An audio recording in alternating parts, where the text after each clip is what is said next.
ईद से पहले इजराइल ने दिया एक और जख्म। आखिर क्या है इजराइल की मंशा, बताएंगे इस पूरे वीडियो में। अंत तक बने रहिएगा हमारे साथ।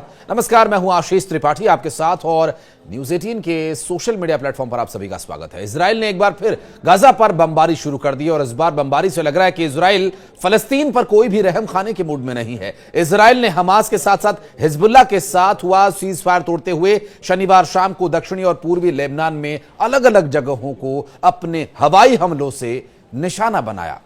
इजराइल ने यह भी नहीं सोचा कि अभी रमजान चल रहे हैं और जहां वो हमला कर रहा है वहां कुछ रोजेदार भी हो सकते हैं। साथ ही अमेरिका ने यमन पर अब अपनी बमबारी जारी रखे हुए शनिवार को अमेरिका ने शनिवार रात यमन में कई जगहों पर हमले किए और यमन के खास शहर होदेइदाह का एयरपोर्ट भी इसमें शामिल है। इजराइल अपने हमलों से गाजा पिछले एक हफ्ते में करीब 700 जाने ले चुका है, लेकिन इजराइल ने खूनी खेल खेलना शुरू कर दिया है और इजरायली सेना ने वादी जिबकिन, वादी अल शौमरियाह, श्रीफा क्रुन और यहां घंडोरिया के शहरों के बीच की घाटी और डेर कानून अल नहर और वादी सन्या के शहरों के बाहरी इलाकों पर हवाई हमले किए।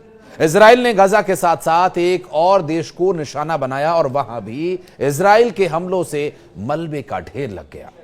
अमेरिका ने भी एक मुस्लिम देश को तबाह करने की ठान ली। इजरायली सेना ने गाजा पट्टी के दक्षिणी हिस्से खान यूनिस में नासिर मेडिकल कॉम्प्लेक्स पर हवाई हमले किए। इजराइल के इस हमले में हमास के पोलित ब्यूरो के सदस्य इस्माइल बरहूम और कम से कम 4 और अन्य फलस्तीनियों की मौत हो गई। यह जानकारी फलस्तीनी चिकित्सा सूत्रों के प्रत्यक्षदर्शियों ने दी है। स्थानीय सूत्रों ने प्रत्यक्षदर्शियों ने बताया कि मीडिया को बताया कि एक इजरायली ड्रोन ने कॉम्प्लेक्स के इमरजेंसी बिल्डिंग की दूसरी मंजिल को निशाना बनाकर हमला किया।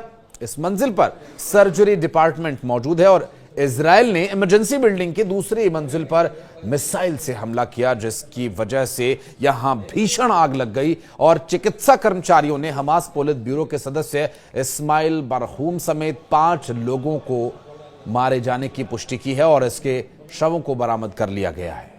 चिकित्सा कर्मचारियों के मुताबिक मौके से कई घायलों को बाहर निकाला गया और घायलों में कुछ की हालत बहुत ज्यादा गंभीर है। गाजा स्वास्थ्य विभाग के अधिकारियों के मुताबिक इजरायली सेना ने नासिर मेडिकल कॉम्प्लेक्स के सर्जरी भवन पर मिसाइल से हमला किया और यहां पर दूसरे मरीजों के साथ घायल मरीजों का इलाज चल रहा था। हमले की वजह से मौके पर भीषण आग लगने की जानकारी मिली और इस अग्निकांड में और भी नुकसान हुआ।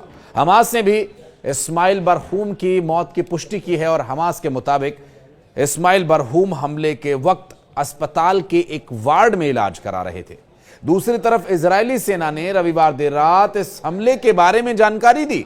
इजरायली सेना ने बताया कि उन्होंने गाजा के दक्षिणी हिस्से में नासिर अस्पताल परिसर पर हमला किया और दावा किया कि इस हमले में उनका निशाना हमास का एक अधिकारी था। मृतक इस्माइल बरहूम हमास के सियासी विंग के सदस्य थे और बताया यह भी जा रहा है कि बरहूम हमास के वित्तीय मामलों के जिम्मेदार सदस्य थे।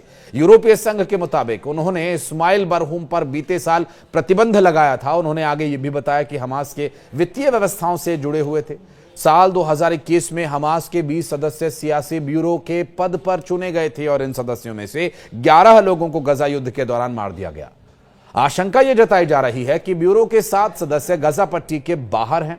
इजरायली डिफेंस फोर्स और उनके यहां domestic security agency Shin Bet ने एक संयुक्त बयान जारी कर बताया कि हमास का एक मुख्य आतंकवादी खान यूनिस नासिर अस्पताल के अंदर एक्टिव था। हालांकि इजरायली डिफेंस फोर्स ने हमास के अधिकारी नाम और पहचान उजागर नहीं किए हैं। आईडीएफ की तरफ से बताया यह गया कि खुफिया जानकारी इकट्ठा करने के बाद सटीक निशाना लगाने वाले हथियारों से हमला किया गया, जिससे आसपास के माहौल को होने वाले नुकसान को रोकने की हर संभव कोशिश की जाए। हालिया दिनों में इजराइल ने युद्ध विराम का उल्लंघन करते हुए दक्षिणी गाजा में अपना अभियान तेज कर दिया था और इससे पहले आईडीएफ ने रविवार को ऐलान किया था कि उन्होंने एक पूरे जिले को घेर लिया है और वहां से लोगों को फौरन निकालने के आदेश दिए गए हैं।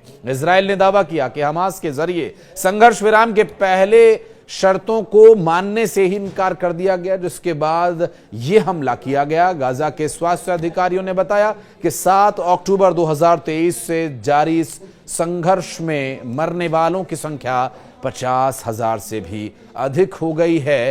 हालांकि जब इस तरह के सवाल किए जाते हैं बेंजामिन नेतन्याहू से कि अभी रमज़ान चल रहा है, माह रमज़ान में इस तरह की कार्यवाही, तो उनकी तरफ से जो जवाब अब तक सामने आए हैं, हालांकि इस पर्टिकुलर हमले के बाद अभी तक कोई ऑफिशियल उनकी प्रतिक्रिया नहीं आई है, लेकिन जो अब तक उनके बयानों को हमने देखा या स्टडी किया, उनका बार बार यही कहना है कि आतंकवादियों का कोई धर्म नहीं होता, और अगर वहां के लोग इन आतंकवादियों को पनाह दे रहे हैं तो उन्हें भी धर्म की दुहाई देने की जरूरत नहीं, रमजान या ईद की दुहाई देने का हक नहीं। बहरहाल इस तरह की बातें, अब ये आपके विवेक पर मैं छोड़ता हूं, आप निर्णय कीजिए कि यहां इजराइल सही है या फिर जो लोग वहां पर अपने तथाकथित आज़ादी और अपना वर्चस्व बढ़ाने के लिए हमले कर रहे हैं और आतंक फैला रहे हैं, वो लोग सही हैं। बहरहाल शांति हर किसी को पसंद है, लेकिन शांति